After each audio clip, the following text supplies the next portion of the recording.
स्वागत करते हैं आपको अपने इस YouTube चैनल पर। तो दोस्तों, स्पेशल बिहार दरोगा और 66वीं बीपीएससी प्री के लिए जो प्रैक्टिस सेट का सीरीज चलाया जा रहा है, उसी का यह अगला भाग यानी यह प्रैक्टिस सेट नंबर 19 है। और यह प्रैक्टिस सेट रेलवे एनटीपीसी और ग्रुप डी के लिए भी काफी ही बेनिफिशियल सिद्ध होगा, क्योंकि जो जीके का सेक्शन होता है वो कमोवेश सभी एग्जाम में समान ही होता है। तो दोस्तों, आप लोगों के लिए एक जरूरी सूचना है, यदि आप लोग daily practice set, current affairs, quiz और स्टडी मटेरियल चाहते हैं तो आप हमारे व्हाट्सएप ग्रुप को भी ज्वाइन कर सकते हैं, जहां आपको बिहार दरोगा और 66वीं बीपीएससी प्री की संपूर्ण तैयारी कराई जाती है। और इसके लिए आपको मात्र 30 रुपए ही महीने के पे करने होंगे। तो ये हमारा कॉन्टेक्ट नंबर है, आप इस कॉन्टेक्ट नंबर पे कॉन्टेक्ट करके हमारे पेड ग्रुप को ज्वाइन कर सकते हैं और बिहार दरोगा एवं 66वीं बीपीएससी प्री में अपनी सफलता को सुनिश्चित कर सकते हैं। तो चलिए देर न करते हैं और सीधे आज के पहले प्रश्न पर आते हैं। तो आज का पहला प्रश्न है, निम्न में से कौन महारत्न कंपनी नहीं है? यानी जहां नहीं रहेगा वहां विशेष ध्यान दीजिएगा। तो इसका आंसर होगा ऑप्शन सी, यानी बीएसएनएल जो है यह महारत्न कंपनी नहीं है। वहीं ओएनजीसी, पीजीसीआईएल, जब एचपीसीएल ये महारत्न कंपनी है। और 2019 में पीजीसीआईएल तथा एचपीसीएल को महारत्न कंपनी का दर्जा देने के बाद अब वर्तमान में 8+2 यानी वर्तमान में महारत्न कंपनियों की संख्या 10 हो गई है, जो पूर्व में 8 थी और 2 जोड़ देने के बाद ये 10 हो गई है। यहाँ देखेंगे कि पीजीसीआईएल का फुल फॉर्म क्या होगा। तो ये पीजीसीआईएल यानी पी से पावर, जी से ग्रिड, सी से कॉर्पोरेशन, आई से इंडिया, एल से लिमिटेड यानी power grid corporation of India limited. वहीं एचपीसीएल का Hindustan petroleum corporation of limited. वहीं ध्यान देंगे कि भारत का जो पहली महारत्न कंपनी है वो भेल है, यानी भारत हैवी इलेक्ट्रिकल लिमिटेड यानी भेल। नेक्स्ट प्रश्न पर आते हैं, बाइबिल के बाद सबसे अधिक भाषाओं में अनुवादित यानी ट्रांसलेट होने वाली पुस्तक का नाम क्या है? तो आंसर ए यानी पंचतंत्र, जिसके लेखक जो है विष्णु शर्मा है, विष्णु शर्मा। और पंचतंत्र का अब तक 15 देशी एवं 40 विदेशी भाषाओं में अनुवाद किया जा चुका है। नेक्स्ट प्रश्न है, पटना उच्च न्यायालय का शताब्दी समारोह किस वर्ष मनाया गया? तो आंसर सी यानी 2015 में मनाया गया। यहाँ ध्यान देंगे कि पटना उच्च न्यायालय की स्थापना 3 फरवरी 1916 को हुआ था, 3 फरवरी 1916 को। नेक्स्ट प्रश्न है, केंद्रीय बजट का वर्णन संविधान के किस अनुच्छेद में किया गया है? आंसर बी यानी अनुच्छेद 112 में किया गया है। वही ऑप्शन पर ध्यान देंगे तो धन विधेयक की चर्चा अनुच्छेद 110 में किया गया है, जबकि वित्त विधेयक की चर्चा अनुच्छेद 117 में किया गया है, जबकि अनुच्छेद 108 के तहत ही राष्ट्रपति संसद के संयुक्त अधिवेशन बुलाते हैं, जो विकल्प डी में दिया गया है। दोस्तों, आप लोगों के लिए एक जरूरी सूचना है, यदि आप लोग बहुत ही कम समय में जीके और जीएस की संपूर्ण तैयारी करना चाहते हैं तो आप लोगों के लिए प्रवीण सर द्वारा एडुटेरिया चैनल पर पढ़ाए गए सभी विषयों का हैंड राइटिंग नोट्स उपलब्ध है। और यह हैंड राइटिंग नोट्स की क्या खासियत है आप हमारे डिस्क्रिप्शन बॉक्स में जाकर देख सकते हैं। और यकीन मानिए दोस्तों, इस नोट्स को हमारे टीम ने दिन रात मेहनत करके तैयार किया गया है, जो आप लोगों के लिए काफ़ी ही बेनिफिशियल होगा और बहुत ही कम समय में ये आप लोगों के लिए जीके और जीएस की संपूर्ण तैयारी करा देगा। तो आप हमारे डिस्क्रिप्शन में बॉक्स में जाकर इस नोट्स को बाय भी कर सकते हैं। तो चलिए नेक्स्ट प्रश्न पर आते हैं, भारतीय राष्ट्रीय कांग्रेस की प्रथम महिला अध्यक्ष कौन थी?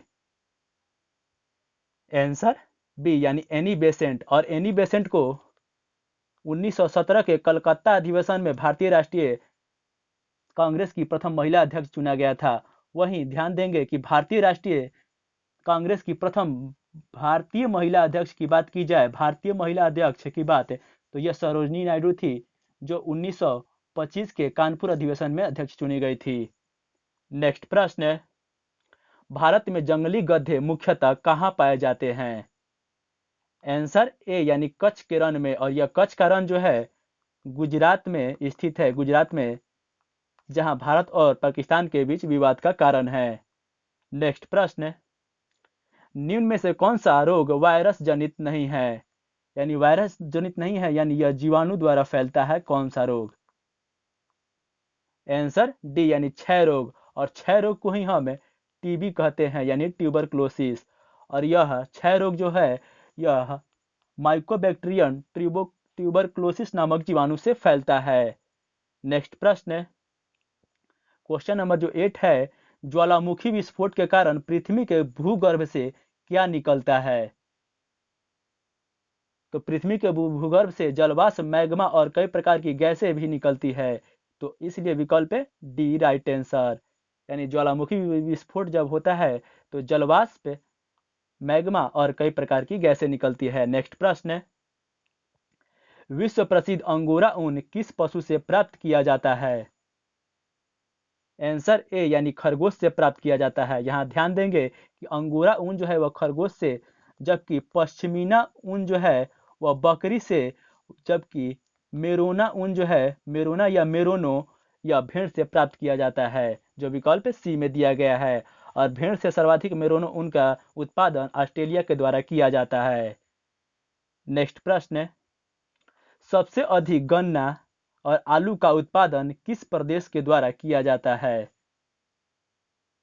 आंसर सी यानी उत्तर प्रदेश के द्वारा। यानी उत्तर प्रदेश में सबसे अधिक गन्ना और आलू का उत्पादन होता है। वहीं प्रति हेक्टेयर की बात की जाए तो प्रति हेक्टेयर गन्ना का सर्वाधिक उत्पादन तमिलनाडु के द्वारा किया जाता है। दोस्तों, यदि आप लोग चाहते हैं कि इसी प्रकार का डेली प्रैक्टिस आप लोगों को हम प्रोवाइड करा सके तो प्लीज़ हमें मोटिवेट करने के लिए वीडियो को लाइक करें, क्योंकि आपके एक लाइक से हमें मोटिवेशन मिलेगी और हम आपको इसी प्रकार से डेली प्रैक्टिस सेट प्रोवाइड करा सकेंगे। और ज़्यादा से ज़्यादा अपने दोस्तों को भी इस वीडियो को शेयर कीजिए। तो नेक्स्ट प्रश्न पर आते हैं कि निम्न में से किस तत्व समूह का उर्वरक में सर्वाधिक उपयोग किया जाता है? तो आंसर बी यानी नाइट्रोजन, पोटेशियम एवं फास्फोरस का उर्वरक उद्योग में सर्वाधिक प्रयोग किया जाता है। नेक्स्ट प्रश्न, नेटल का डंक तथा चींटी के डंक में कौन सा अम्ल पाया जाता है? तो आंसर ए यानी मेथोनोइक अम्ल। वही ऑप्शन पर ध्यान देंगे तो ऑक्जेलिक अम्ल जो है यह टमाटर में पाया जाता है, यानी ऑक्जेलिक अम्ल टमाटर में। वही टार्टरिक अम्ल जो है वह इमली में पाया जाता है, टार्टरिक अम्ल इमली में। वही साइट्रिक अम्ल जो है यह नींबू एवं खट्टे फलों में पाया जाता है, जो विकल्प डी में दिया गया है। नेक्स्ट प्रश्न,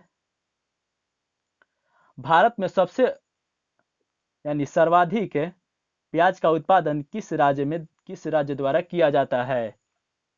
तो आंसर डी यानी सर्वाधिक प्याज का उत्पादन महाराष्ट्र के द्वारा किया जाता है। और एशिया की सबसे बड़ी प्याज की जो मंडी है वह नासिक की मंडी है, जो महाराष्ट्र में ही स्थित है। नेक्स्ट प्रश्न, रक्त समूह की खोज किसने किया था? रक्त समूह यानी ब्लड ग्रुप। आंसर बी यानी कार्ल लैंडस्टीनर द्वारा। वही ऑप्शन पर ध्यान देंगे तो विलियम हार्वे द्वारा रक्त परिसंचरण की खोज की गई थी। वही सुमियो आइजिमोन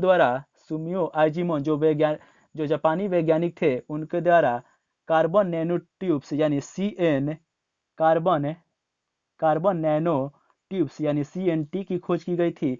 वही जोसेफ लिस्टर जो है एंटीसेप्टिक सर्जरी के जनक है, जो विकल्प डी में दिया गया है। नेक्स्ट प्रश्न, एक लोहे की गेंद पारद या मरकरी भरी बाल्टी में तैरती है जबकि जल में डूब जाती है, इसका कारण क्या है? आंसर ए यानी मरकरी का घनत्व लोहे के घनत्व से अधिक होता है। दोस्तों, एक बात को नोट डाउन करेंगे, जिसका घनत्व अधिक होगा वह नीचे होगा, जबकि जो इसका घनत्व कम होगा वह ऊपर होगा। तो लोहे और पानी का घनत्व कम होता है, इसलिए पानी ऊपर हो जाता है, जबकि लोहा पानी के अंदर यानी डूब जाता है। जबकि पारा और लोहे की बात किया जाए तो पारा का घनत्व अधिक होता है जबकि लोहे का कम होता है, इसीलिए लोहा पारे के ऊपर रहता है, यानी पारे पर तैरता है। नेक्स्ट प्रश्न, बल का सीजीएस पद्धति में मात्रक क्या है? आंसर बी यानी बल का सीजीएस पद्धति में मात्रक डाइन है, जबकि एसआई पद्धति में बल का मात्रक न्यूटन होता है। वही ऑप्शन पर ध्यान देंगे तो जूल जो है वह कार्य का एसआई मात्रक, जबकि न्यूटन मीटर जो है वह पृष्ठ तनाव का एसआई मात्रक है, जो विकल्प डी में दिया गया है। नेक्स्ट प्रश्न, क्वेश्चन नंबर 17 जो है वो ये कहता है कि भारतीय संविधान की कौन सी अनुसूची पंचायती राज से संबंधित है? या ध्यान देंगे कि अनुच्छेद 40 में पंचायती राज का वर्णन है जो अनुसूची 2 में दिया गया है, यानी विकल्प है डी राइट आंसर। और पंचायती राज में विषयों की संख्या जो है वह 29 है। नेक्स्ट प्रश्न, बिहार पंचायती राज एक्ट 2006 के तहत ग्राम सभा की 2 बैठकों के बीच अधिकतम कितना अवधि होना चाहिए? आंसर ए यानी 3 माह। दोस्तों आप लोग कमेंट बॉक्स में कमेंट करके बताइए कि लोकसभा के 2 बैठकों के बीच, लोकसभा या राज्यसभा के 2 बैठकों के बीच अधिकतम कितने अवधि का समय होना चाहिए। और ऑप्शन आपका यही रहेगा, यानी 3 माह, 6 माह, 9 माह या 2 माह। प्लीज इसे कमेंट करके आप बताइए।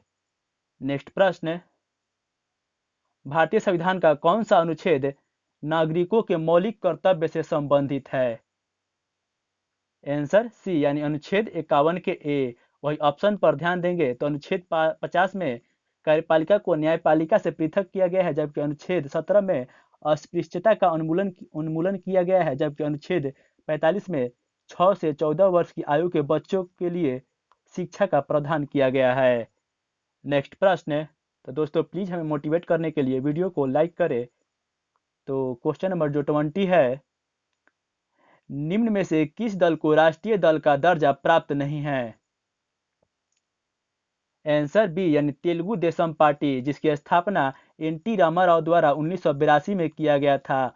वहीं सारे विकल्प राष्ट्रीय पार्टी है या नेशनल पीपुल्स पार्टी, जिसकी स्थापना पी.ए. संगमा द्वारा 2013 में किया गया। 2013 में बहुजन समाज पार्टी, जिसकी स्थापना 1984 में कांशीराम के द्वारा किया गया, जबकि तृणमूल कांग्रेस, जिसकी स्थापना 1998 में ममता बनर्जी के द्वारा किया गया। और जो यह भारत की 8वीं पार्टी जो है नेशनल पीपुल्स पार्टी है, जिसकी स्थापना पी.ए. संगमा द्वारा 2013 में किया गया। और इसी पार्टी के वर्तमान मेघालय के जो मुख्यमंत्री है कोनराड संगमा इसी पार्टी से जुड़े हुए हैं। तो वीडियो को पूरा देखने के लिए आपका धन्यवाद। तो आप लोगों के लिए एक जरूरी सूचना है, प्लीज इस सूचना को ध्यान से पढ़ लीजिए, क्योंकि आप लोगों के लिए बहुत ही बेनिफिशियल है। यानी कहने का मतलब काफी कम समय में जीके और जीएस की संपूर्ण तैयारी करना चाहते हैं तो आप लोगों के लिए प्रवीण सर द्वारा एडुटेरिया यूट्यूब चैनल पर पढ़ाए गए सभी विषयों का हैंड राइटिंग नोट्स उपलब्ध है। क्योंकि यदि वीडियो को देखकर आप नोट्स बनाएंगे तो आपका बहुत सा समय जाया चल जाएगा, यानी बर्बाद जाएगा। क्योंकि यदि 30 मिनट का भी वीडियो रहेगा तो इसको आप नोट्स बनाएंगे तो 1.5 से 2 घंटे का समय लग जाएगा।